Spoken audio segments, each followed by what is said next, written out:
इस 354 के ऑफेंस को 376 के ऑफेंस का रूप देने की कोशिश की गई है। ये क्लियर है, डीएनए रिपोर्ट नेगेटिव हमारे पक्ष में है, वो मैरिड वुमन है। और अभी भी जो ये बता रहे हैं कि प्रोसिक्यूशन का एविडेंस खत्म नहीं हुआ है, शी इज नॉट अपियरिंग। उस दिन के बाद एक डेट निकल गई, उसमें ये अपियर नहीं हुए सर, ये खुद नहीं आ रहे हैं। यहाँ ये आपत्ति करने तो आते हैं लॉर्डशिप, और वहां प्रोसिक्यूट्रिक्स अपियर नहीं होती है। या तो आप एक डेट दे दीजिए एग्जामिनेशन के बाद की, उस डेट में अगर वो जो कोर्ट की डेट है उसके बाद की डेट दे दीजिए सर। नहीं, हम उसको वो करके वो जो भी वो डायरेक्शन देंगे, चले आगे सर ऑर्डर ही कर दीजिए, फिर डायरेक्शन ही देना है तो ऑर्डर ही कर। Lordship, this is repeat bail application on behalf of the applicant.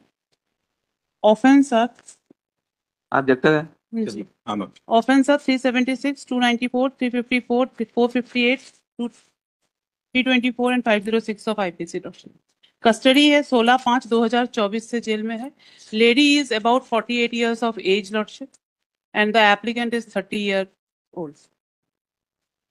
Lordship, इसमें हमारी अर्लियर बेल एप्लीकेशन विड्रॉ हुई है lordship, this is my third application.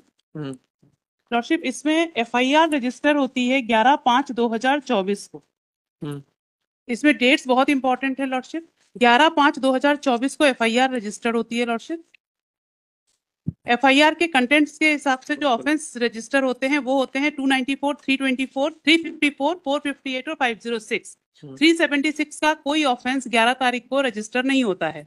11 तारीख को जो एफआईआर और जो लिखित एप्लीकेशन जो आवेदिका द्वारा लिखित आवेदन दिया जाता है वो भी 11/4/2024 को दिया 11/5/2024 को दिया जाता है। मैं उसके रिलेवेंट कंटेंट लॉर्डशिप अगर एक बार देख लेंगे आप तो उसमें कहीं पे कोई ये मेंशन नहीं है कि उसके साथ किसी तरह का कोई। ठीक है, आगे बढ़िए, तो हो गया। उसके बाद लॉर्डशिप क्या होता है, जब इनका 12/5/2024 को एक दिन बाद इनका 164 स्टेटमेंट रिकॉर्ड होता है, और 164 स्टेटमेंट में ये थोड़ा सा स्टोरी को एग्जेगरेट करती हैं। इसके बाद 14/5 आ गया, और उसके बाद लॉर्डशिप 14/5/2024 को फिर उनका 161 स्टेटमेंट रिकॉर्ड होता है, और उस 161 स्टेटमेंट में हमारे खिलाफ आता है कि हमने इनके साथ ऑफेंस कमिट किया लॉर्डशिप कि इस तरीके से स्टोरी डेवलप करके 354 के ऑफेंस को 376 का ऑफेंस बनाया गया लॉर्डशिप।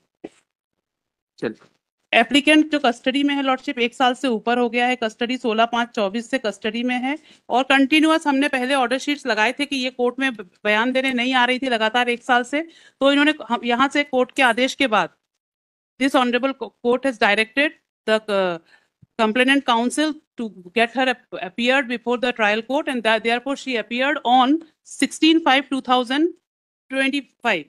हमने वो फाइल किया है lordship. Although she has not turned hostile, but